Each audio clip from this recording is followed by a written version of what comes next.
Hello everyone, it's me, the Boss Hog, giving you a portfolio update for the week ending the 17th of March. It's been a really interesting one. You could say I had a bit of paper hands this week, but hopefully it was just a combination of safety and opportunity. Anyway, let's discuss that and more. Let's do it. All right, so I want to start by talking about a few things this week. I've got 3 points, two of them general and then one of them quite specific that somebody that subscribes asked me to talk about. So I'm going to start with the SVB fallout. I continue to think that the reaction is fairly irrational. My takeaway from the situation is effectively that SVB failed because of a massive failure in risk appropriation, admittedly a fairly unusual situation for banks, with the changing of the base rate so quickly. But ultimately here, this is kind of a failure to sort of turn what were actually quite good deposits into a workable resource. And then obviously once the confidence went, there was a massive bank run. There's been some interesting changes in Europe this week, and you will see when we get to the markets that the FTSE 100, alongside most European markets, got absolutely battered. And this was mainly off the back of Credit Suisse, which again, a few of more bearish people have taken the argument that this is evidence of something more systemic. For me, or for anybody who really knows Credit Suisse, it's just an absolute basket case. I mean, if you look back over the last 10, 20 years, that is a company that has repeatedly been fined for every kind of failure that you can imagine. Like, I mean, over a dozen fines for very serious things over the last couple of decades, amounting to more than 10 billion. It just has so many problems, really. I don't know if it can be rescued, but I think like what the whole situation is doing is it isn't really like 2008. It's not systemic, but what it's doing is it's kind of shining a bit of a spotlight on weaker players in the banking sector. So my my approach here is still going to actually be to buy banking exposed ETFs. I'm going to do a very broad-based approach because I think at the moment, like the market is reacting so irrationally, it's very difficult to pick winners and losers. Like it's beyond my risk tolerance. But I think that the banking sector is absolutely a place to put money in for the long term. And similar to sort of 2008, when I think like a lot of the banks were a lot worse than they are today, things will recover. I think things will recover now as well. So that's my approach and thoughts for what it's worth. The the European Central Bank raised rates by 0.5%. That was seen as a kind of confidence boost for the market, but didn't really last very long because of the Credit Suisse worries. And yeah, we go from there effectively. So that's my my thoughts for now on my general approach. Next up, we got the UK budget. I've got to be honest with you, I kind of love the UK budget. It's all about like pageantry, right? Like the Chancellor comes out of his house. He's got like a little red briefcase, probably like a sheet of paper in there or two, but it's just all pageantry. You've got like running commentary on the BBC. 11:51, this happened. Ooh, that's exciting.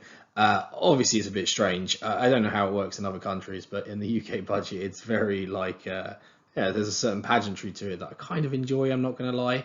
Now, in fairness, the bar was set pretty low here because the last time we did a budget, the UK just basically crashed the bond market. Many insurers were impacted for various reasons there. And so anything that was better than that was going to be seen as some sort of success. I would say, to be fair to our current Chancellor and indeed our Prime Minister, is that they are kind of more technocratic rather than ideological. And so there is an element of calm at the moment, but their hands are reasonably tied. And so it was a fairly uneventful budget, especially because, we've got an election sort of a year and a half away. So I think any of the more exciting stuff will be parked for then. There was a surprise in terms of fuel duty. It doesn't impact me personally, but it is a bit of a vote winner. That will cost sort of 6 billion. So again, not a trivial sum of money to not be getting from increasing the tax. So that was, I think, a surprise for many. There are also a few other things as well that I just want to touch on. So I think it is worth highlighting corporation taxes due to increase from 19 to a fairly high 25%. Several industries as well, like, oil majors and banking have surcharges on top of that 25% as well. So again, a very high tax rate, really, I would say. It is offset by changes and I would say net improvements to the fact that you're able to offset profits using R&D and capex. So for the next 3 years, any capex that you're doing can be 100% offset against your profits and basically reduce your corporation tax bill that way. The argument here, alongside the wider focus of the budget was all about kind of productivity improvement. So one of those is basically, to invest in things like automation, new tools for your business, etc., etc. So for me, as a holder of some like Kainos, as an example, as my sort of workday play, this is a really good sign. I would say anybody who kind of does those sort of automations and that software development should do quite well out of this if they're notable in the industry. So I thought that was interesting as well. A big surprise in a way, although it was kind of leaked, but I think the exact nature of it was that the lifetime allowance for pensions has been removed entirely. I do actually expect to personally be impacted from this and therefore benefit naturally. Beforehand, the lifetime allowance was 1.07 million, which sounds a lot, and of course it is a lot. But what was happening is that kind of professionals were reaching a point in their sort of late 40s to mid to late 50s, so before really the intention was to retire, where they were already maxing out their lifetime. And again, this is a lifetime. It carries on adding even after you stop working, right? As long as you're still alive. So you could be in a situation where realistically you need to stop adding to your private pension at about 700,000. Otherwise, the compounding is going to happen even after you retire. And the earlier you do that, the more it's just going to continue into the future, right? So what was happening was there's a lot of sort of professionals, and this ranges from sort of lawyers and bankers, but also into things like surgeons and doctors and head teachers, people that the government didn't want to retire because there are big shortages in those areas, retiring into their 50s as well. So the hope here is that we'll be bringing back some of the people who would have previously retired in their early 50s, say, and would encourage them to work a little bit longer. Similarly as well, the amount that you can put into your pension now tax-free each year has been raised from 40 to 60,000. Again, I would consider that beneficial. I'm not at that level yet. I do about 20 a year currently. But maybe in the future that would be something for me to consider. So it would potentially make me think about staying in work a little bit longer, especially if I was enjoying work into my mid-50s and all the rest of it. But it's interesting because the opposition party Labour have already basically committed to winding that back. So no idea what that's going to look like at the next election. For me, I can see the argument that it's going to benefit rich people more, but we have a very progressive tax system where the top 20% of earners pay 80% of the tax. So if you're making changes that are favourable to the tax system, of course it's going to sit on the majority of the people who are paying the majority of the taxes, right? It's to be expected. So I'm not quite sure what the expectation is here. I think the other thing that's worth highlighting as well that does kind of impact me, but I would have been benefiting very shortly anyway. Currently you get 33 hours of childcare each week once your child gets to 3.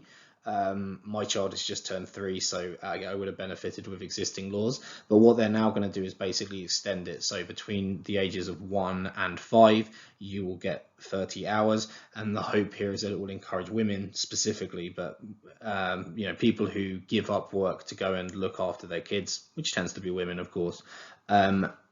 And that will be good for sort of productivity, making sure people stay in the job market, etc., etc. Because childcare costs in the UK are very expensive. There are some reasons for that, like we have incredibly good ratios in terms of children to teachers and that kind of thing. But I mean, even for me, like we have one child at a London nursery, like our nursery costs are more expensive than our mortgage. So it is crazy expensive for sure. And if my wife wasn't earning well, if my wife was earning say 30 grand a year instead of what she is, then I think that it would be a very different conversation to be having quite rationally as a couple about whether it was worth her going to work, right? So I think this is a sensible approach, and we go from there. The specific thing that I was asked to discuss is the Ofcom delaying a decision on fibre to the premises regulation. Now, I work in the telco industry. I also do deal by extension with Ofcom, so I have to be a little bit careful on what I say here because I actually have access to privileged information. Literally on Friday, I was talking to the CFO of my company about this. And I did feed into the individual who feeds in on our company's behalf to Ofcom about this.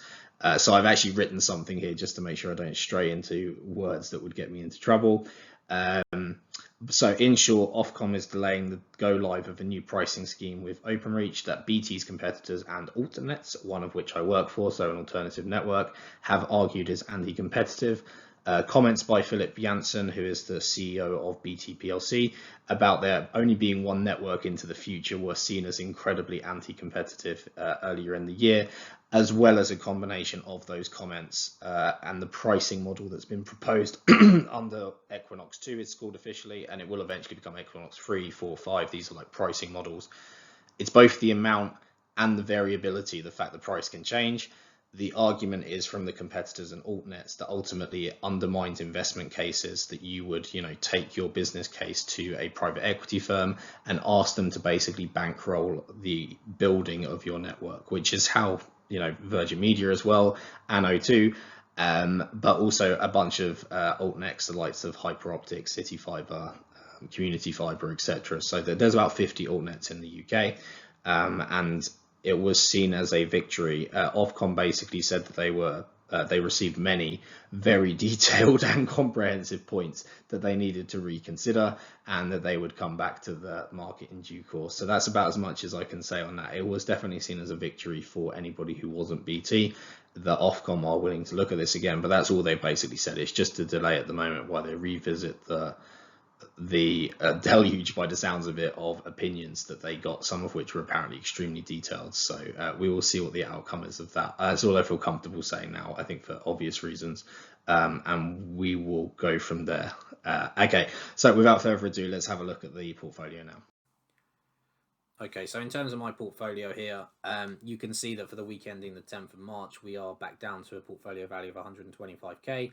Profits actually significantly reduced from 18,000 just a few weeks ago down to 4,000. So we are still in the green, but definitely a significant pullback compared to where we were, which was at the time an all-time profit high.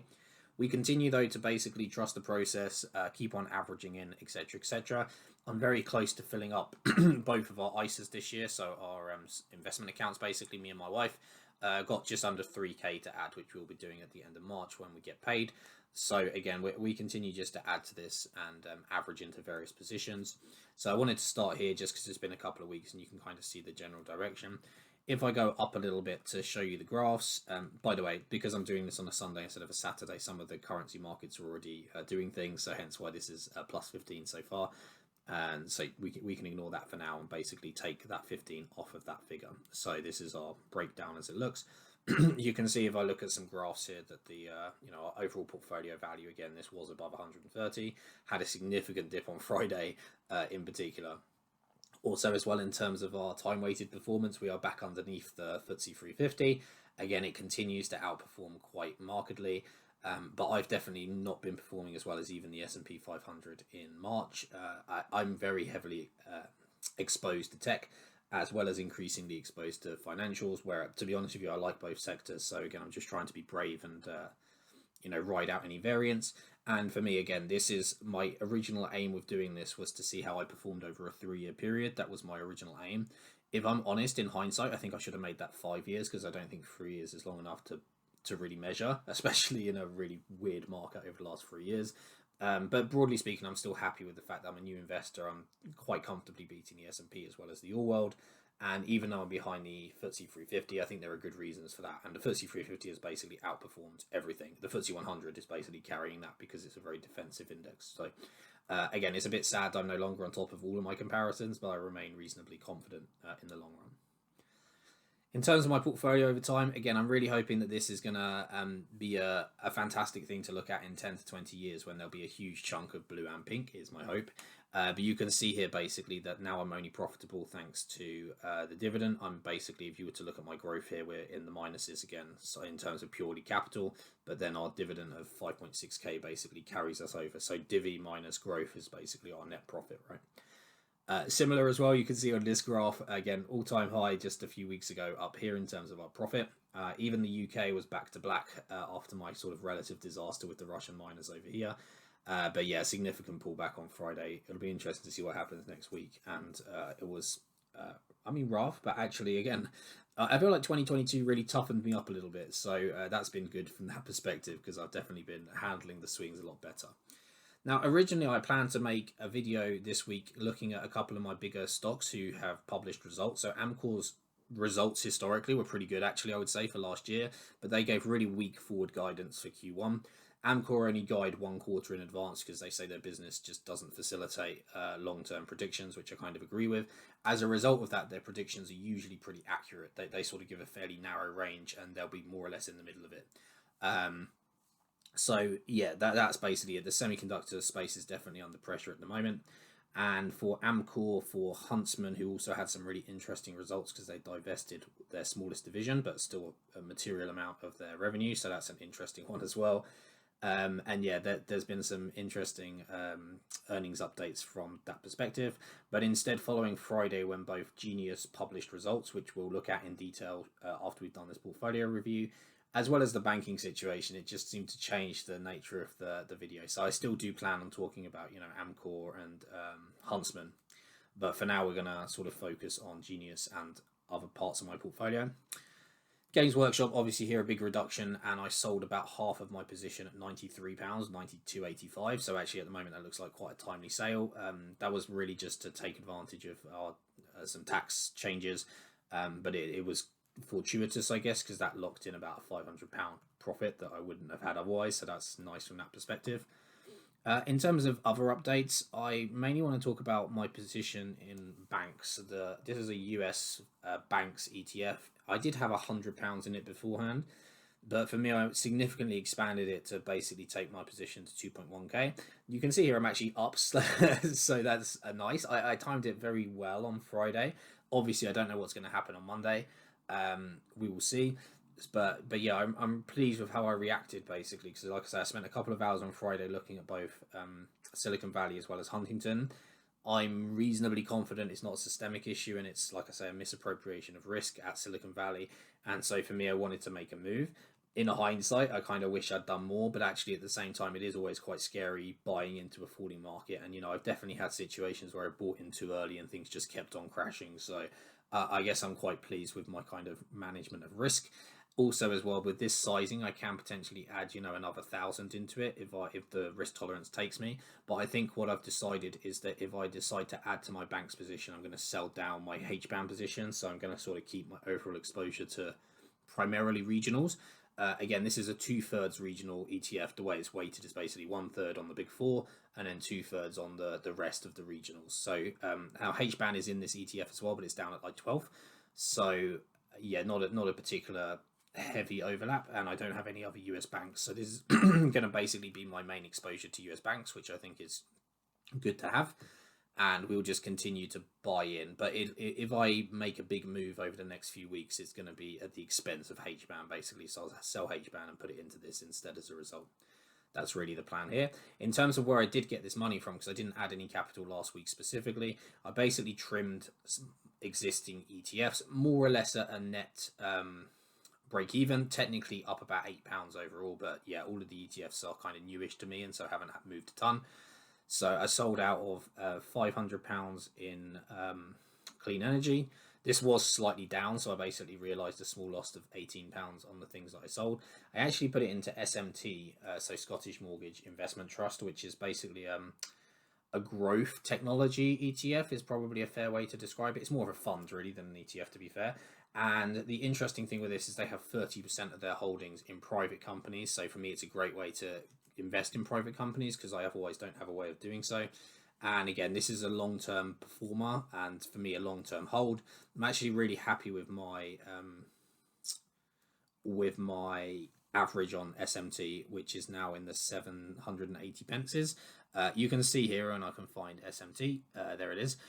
You can see here that I'm still down like about 12% on my position, but again, I think I have a really great average, and I'm really confident. And I increasingly like their sort of top 20 positions as well. ASML especially is now their number 2, and they have a number of good things as well. So beforehand, they were a bit more reliant on sort of 1 or 2 very large holdings that's gradually being spread a little bit better. So I like that.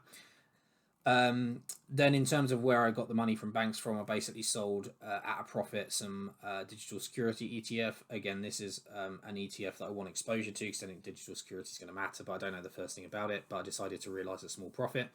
And similarly to automation and robotics, again, a very small profit here. So overall, I basically sold enough to justify buying £2,000 in banks, and that was my main move over the last couple of over the last week specifically. So that's been my approach there.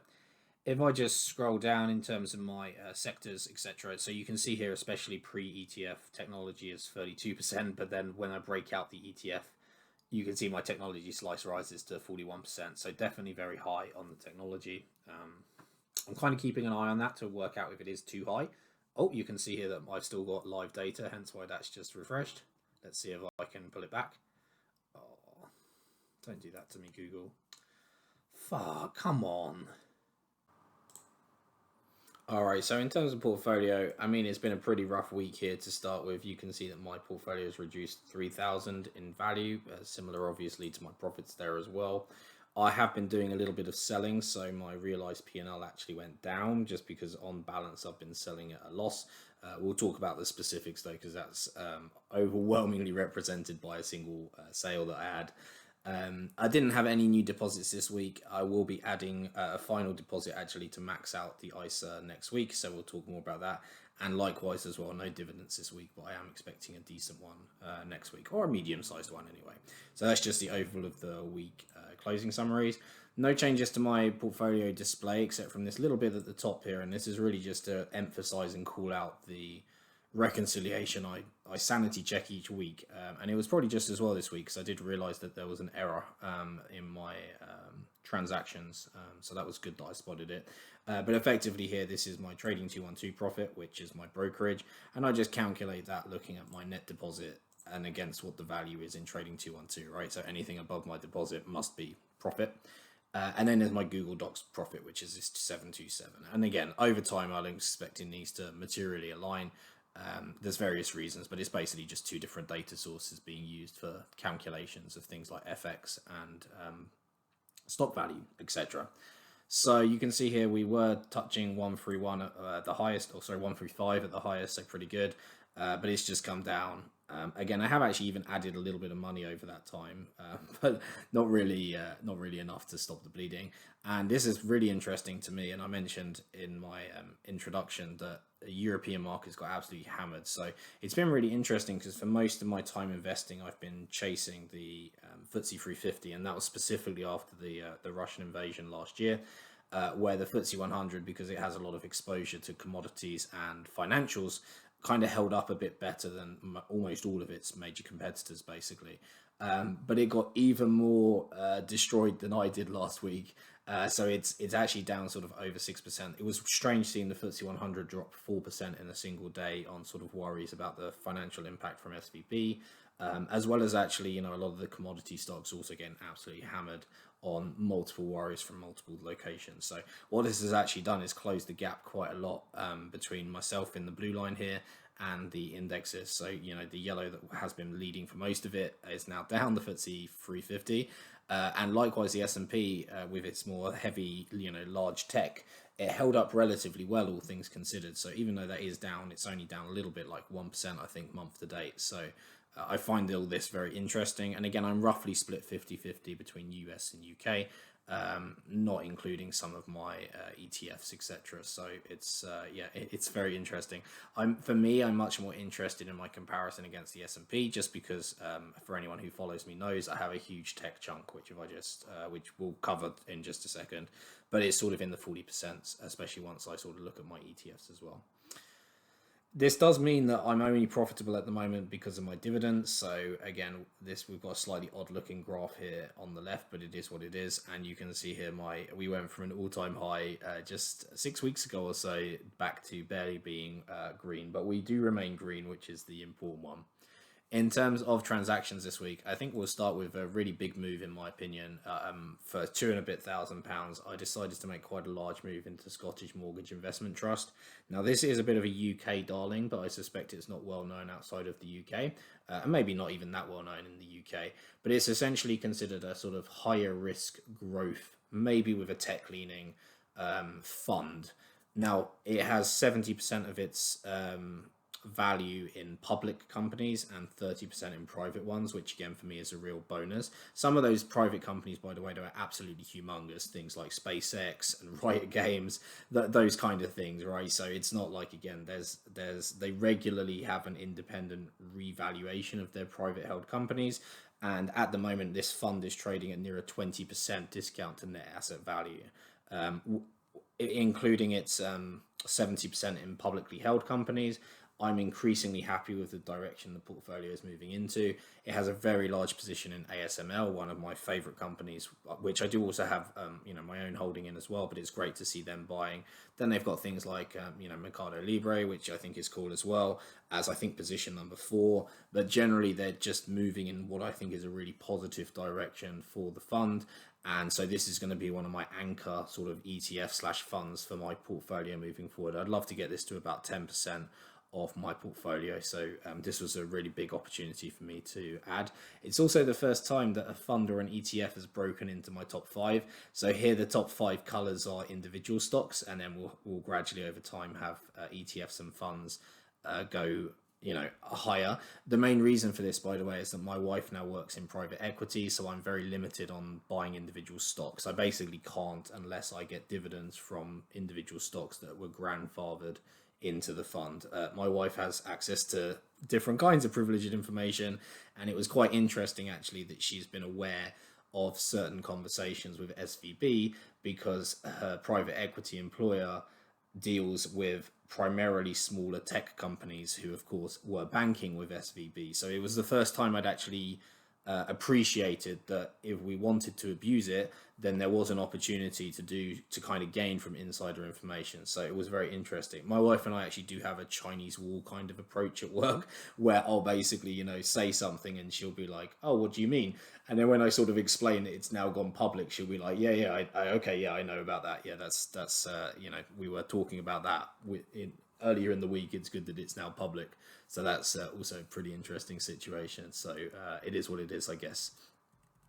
We'll start with we'll just go further down here. So likewise as well, my small cap ETF here next, this for me is just again another important position that I expect to grow quite rapidly over the next year. Probably looking to get to something like 5 to 6% of my portfolio, something around there. This is sort of the 600 smallish company, 606 technically, and this is sort of in the $750 million to $3.5 billion range. I love companies in that range. It really excites me, and I'd like to spend a bit more time kind of getting more familiar with the companies in here. I haven't had an opportunity to do that yet, but it's definitely on my wish list to do this year. I also added some money into US banks here, so it's a bit unfortunate because last week I was feeling all good with myself for basically timing the bottom of that week, but since then unfortunately it went down even more.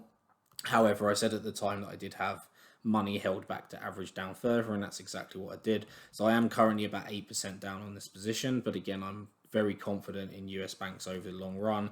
And this this ETF is split 1/3 big banks, big four, and 2/3 regionals. So again, for me, I'm optimistic, certainly compared to the wider market. So this falling share price here is just a fantastic opportunity for me to build a really large stake. I'm not planning on selling anything further now that I've got to sort of over 2% of my portfolio. My plan here will be when the next tax year opens and I have the opportunity to add into this ISA again, I will be starting to add new capital into this position pretty quickly, to be honest, like high 3 figures every month until we again get to about 5 to 6% of portfolio is going to be the plan for next year. Next, we got Vanek Global Real Estate. Now, I haven't actually bought this for a little while because I had a pretty good average and I was actually green. I have gone back down into the reds, although only very slightly. So this is one of my dividend yielding ETFs, and I decided to, again, average down, but I was basically buying this when I was flat, and you can see here it's gone down very slightly at 36.56 at the moment.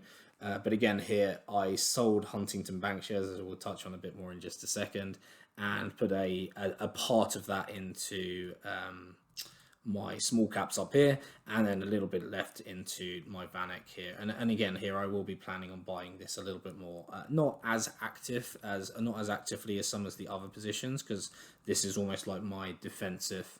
I'll just add periodically, but again, I think it makes sense to buy and basically build a good dividend yield from it as well.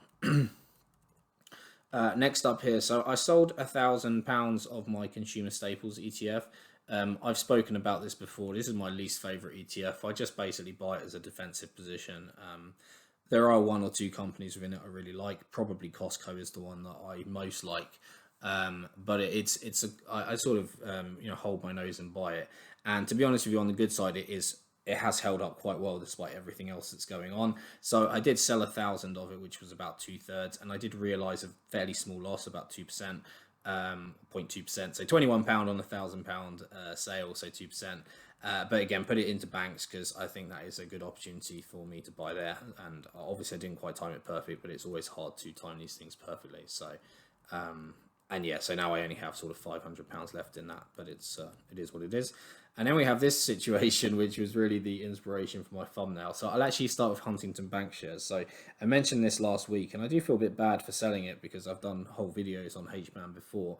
But to be honest with you, I think I'm a bit scarred from the situation with Evraz. And again, for anyone who's new to my portfolio, I had many opportunities to sell Evraz, and I was pretty green on Evraz, and this is a Russian focused iron ore miner primarily.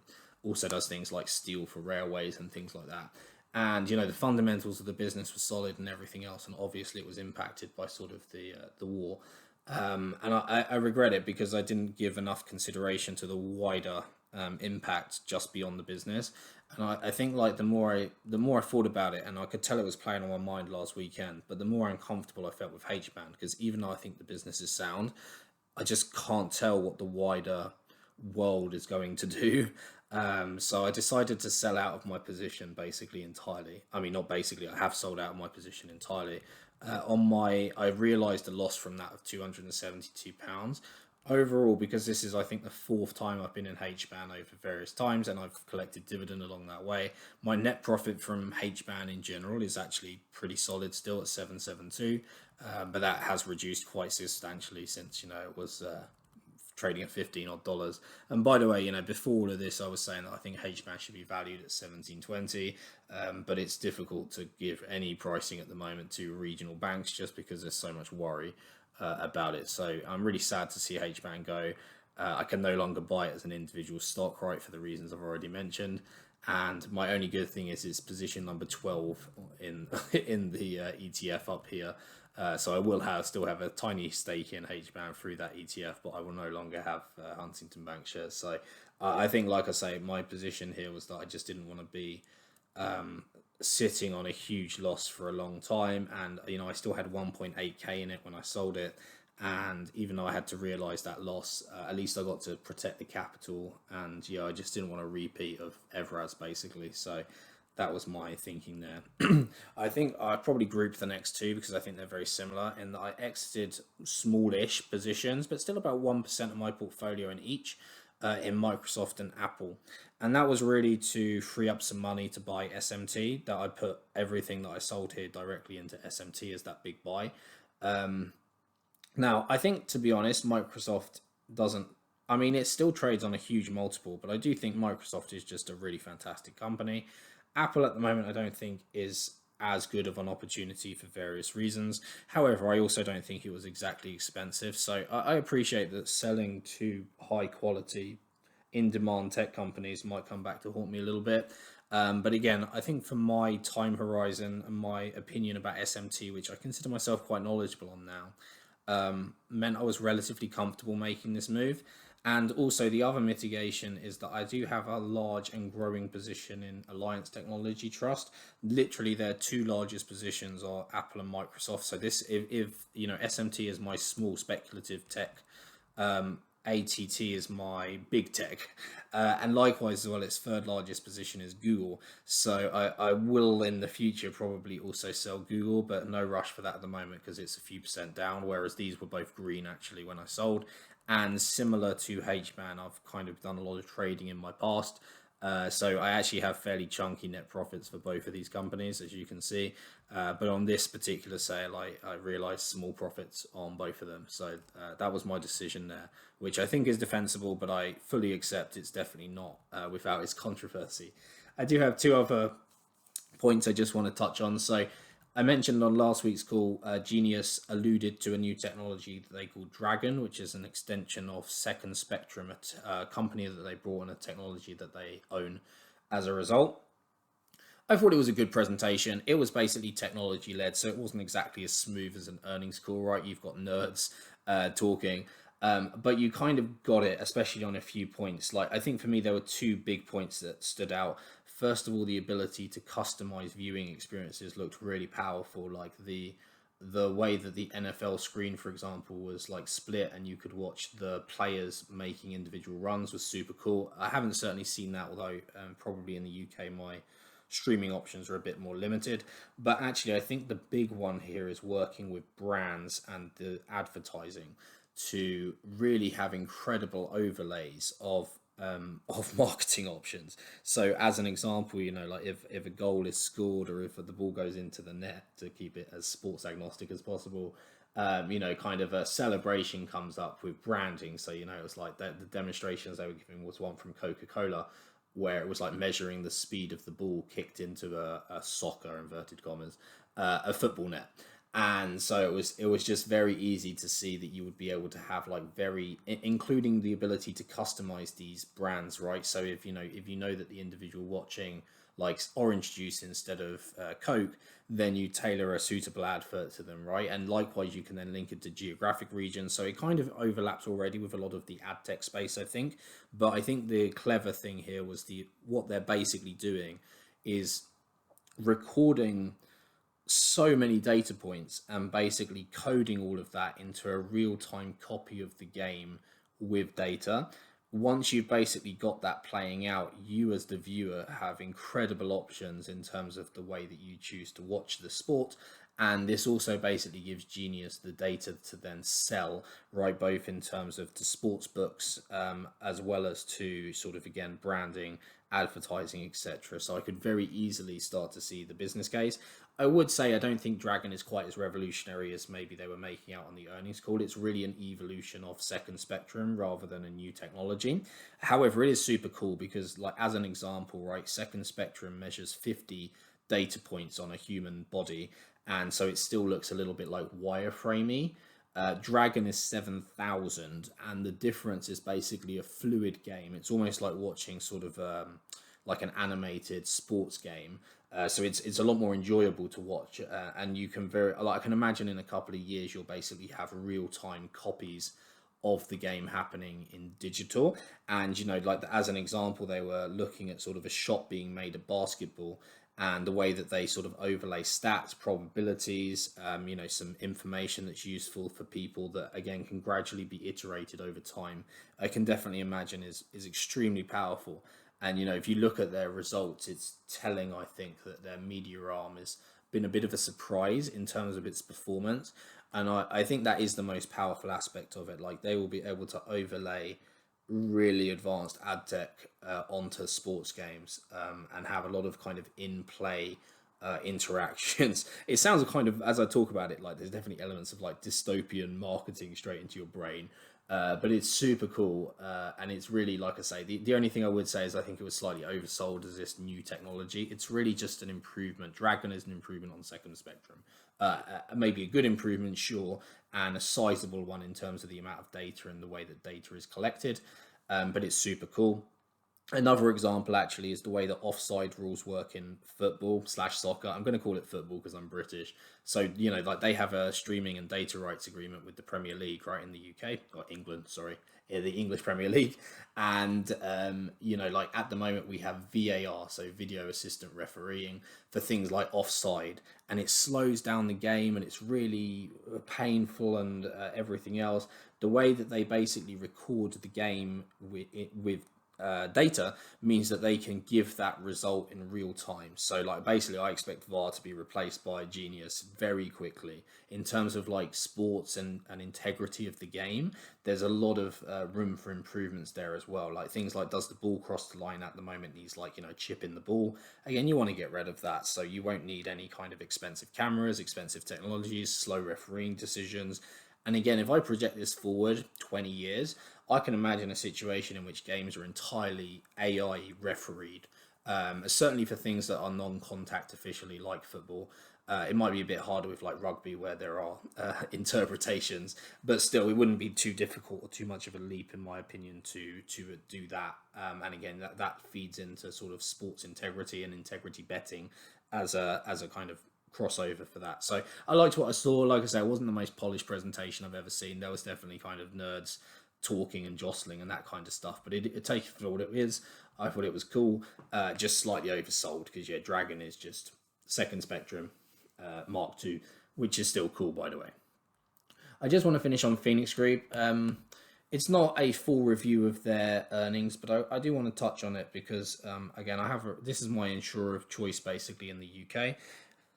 I would say that their results were slightly underwhelming. It's difficult to really tell how much of this fall is linked to the earnings and how much is linked to, the financial situation going on. Um, I like my opinion about Phoenix is when I was talking about them being like 630p. I think they should be in the 700, something like 720. Now, my opinion of that price doesn't change too much, although it might come down a few percent, maybe more like 700 now is an accurate assessment. However, also the results weren't bad. They were pleasing in a number of ways. The only negative really was the assets under management, which again, you'd definitely expect in 2022 from just about anybody. I just think I would have liked to see some of the growth numbers be a little bit stronger. I think considering they've got the Standard Life brand, it was a little bit disappointing from that perspective. And likewise, they continue to sit on so much cash. I want them to do something with it. Like this doesn't have a massive market cap, and they're sitting on 1.5 billion in cash. Right, do a buyback, buy another business. Their Canadian Sun Life purchase for about $250 million was decent and chunky and should definitely add value for sure. But there's so many opportunities at the moment. I don't quite understand what the holdback is. And when analysts ask them, they're sort of talking about there being lots of opportunities and etc etc. But it's difficult really because it feels like they're not deploying that cash in an especially effective way. And I felt like, to be honest, if I count the big three insurers as I see them, ignoring M&G and Prudential, so if I count Phoenix, Legal and General, and Aviva, I would say that Phoenix had the weakest performance of the three. I think that's not actually especially controversial as a statement. Again, all three had solid results and are different companies, so it's not a direct read across. But yeah, my expectations for Phoenix are a little bit higher than mid-single digit gains, considering that some of the foundations that they've laid in place. So we'll see where the future goes here. But my takeaway was kind of like it passes and it doesn't make me doubt the business, but it does sort of reduce my valuation by sort of maybe as much as 3 to 5%. So maybe more like 680 to £7. So you could still argue that it represents a sizable opportunity in terms of its upside. Similarly, as well, the dividend was increased, so you're looking at like a 52p a year dividend for next year. And again, considering that this is 571 as a share price, you're still looking at like a near 9% dividend. So it's still an absolute cash cow that you could almost treat as a bond. I think it's a very safe business and place to put your money. But yeah, I'd like to see a little bit more, and I would definitely like to see them redeploy that 1.5 billion to something, even buybacks. I would say right now the business is still 20% or so undervalued, so it makes sense to at least consider buybacks and maybe do a gift to the market that I think would be well received. So I wanted to touch on Phoenix as well from that perspective. Outside of that, yeah, my technology slicer is very big, especially once we spin out our ETFs, which are now at 25% of our portfolio. No dividend changes this week, so I don't want to dwell too much on it. I do have a number of dividends still due in March, but most of them are at the end of the month, so I'm not expecting any huge changes between now and the end of the month, unfortunately. That's everything I've got for today, though. So thank you very much for joining me, everyone. Hopefully that was interesting. Any questions, comments, etc., all appreciated, and I'll do my best to reply. Otherwise, thank you very much for watching, everyone. I've been the Boss Hog, and good luck with your investing. Bye for now.